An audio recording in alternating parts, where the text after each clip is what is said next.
हम सच्चे देशभक्त बन सकते हैं।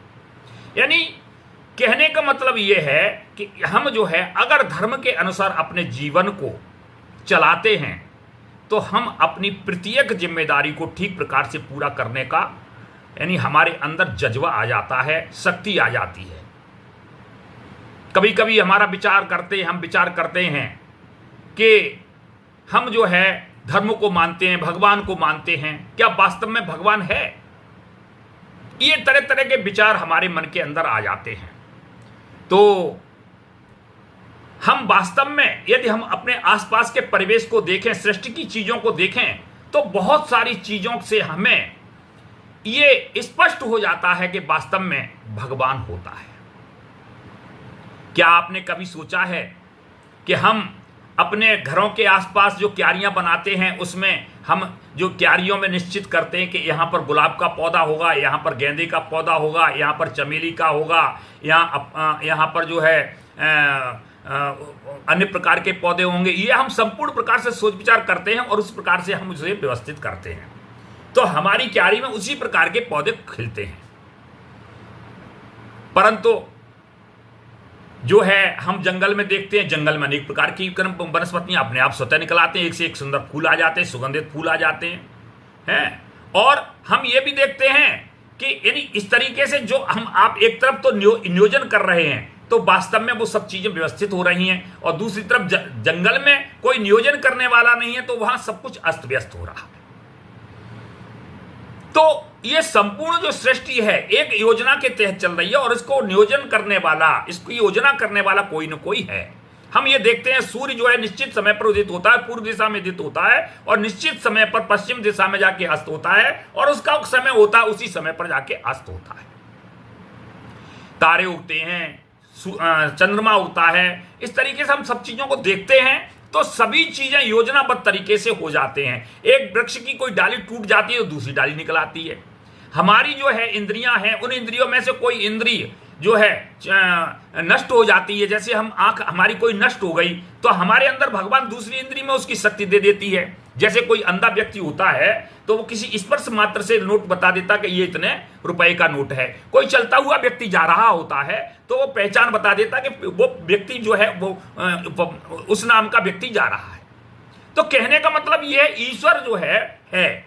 और इसीलिए गोस्वामी तुलसीदास जी ने ये कहा है, ईशावास्येदम ईश्वर अंश जीव अविनाशी चेतन अमल सहज सुख राशि। ईश्वर अंश जीव अविनाशी, यानी जो प्रत्येक जीव है, संसार में जितने भी जीव हैं उन सबके अंदर जो है ईश्वर का अंश है। और वो अंश कैसा है? निर्मल है, पवित्र है, जिसको कभी मारा नहीं जा सकता, नष्ट नहीं किया जा सकता। नैनम छिदन्ति शस्त्राणि नैनम दहति पावका न चैनम क्लेदयन्ता तो न सूषित मारुता। यानी उसे पानी से भिगोया नहीं जा सकता, अग्नि से जलाया नहीं जाता, शस्त्र से भेदा नहीं जा सकता। ऐसा तत्व प्रत्येक व्यक्ति के अंदर विद्यमान है। और मंडूक उपनिषद में भी कहा गया है, ईशावास्य इदम सर्वम, ईशावास्य इदम सर्वम यत किंचित जगत्याम जगत तेन त्यक्तेन भुंजी था माग्रध कश्चित् धनम।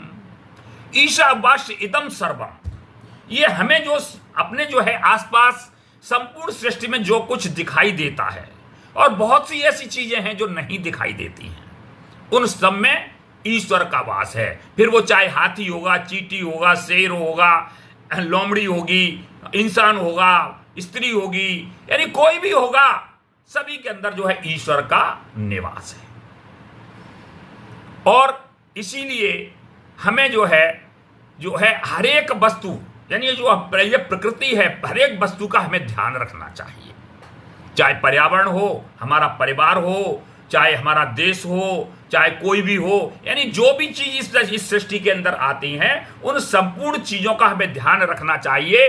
तेन त्यक्तेन भुंजी था, त्याग करते हुए हमें उपभोग करना चाहिए।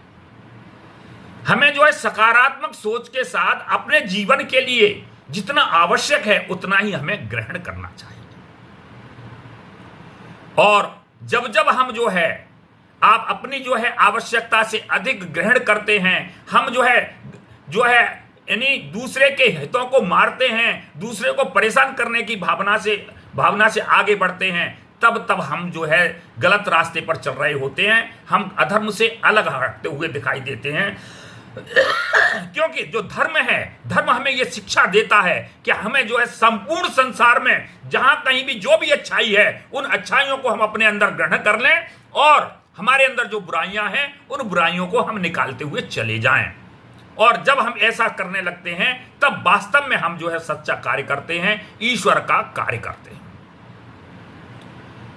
हमारे जीवन में अशांति, चिंता, क्लेश, झगड़े इत्यादि जो आते हैं, वो जो है जब हम जो है तेन त्यक्तेन भुंजी था इस सिद्धांत को छोड़ देते हैं, तब ये सब चीजें हमारे अंदर आती हैं। और जब ये आती हैं तो हमें अनेक प्रकार की चिंताएं देके जाती हैं, हमें अनेक प्रकार के रोग देके जाते हैं, कष्ट देके जाते हैं, और हम जो है फिर दोष देते हैं कि हमारे साथ ये क्या हो रहा है, ईश्वर हमारे साथ क्या कर रहा है। गोस्वामी तुलसीदास जी की रामचरितमानस में उन्होंने बहुत ही सुंदर चौपाई एक कही है, जहां सुमति तहां संपत्ति नाना, जहां कुमति तहां विपत्ति निधाना। प्रिय भक्तजनों, ये चौपाई वास्तव में एक महामंत्र है। अगर इस चौपाई को हम अपने व्यक्तिगत जीवन में, अपने परिवार में समाहित कर लें तो हमें किसी प्रकार का कोई कष्ट ही नहीं हो। गोस्वामी तुलसीदास जी कहते हैं, जहां सुमति तहां संपत्ति नाना, जहां पर सुमति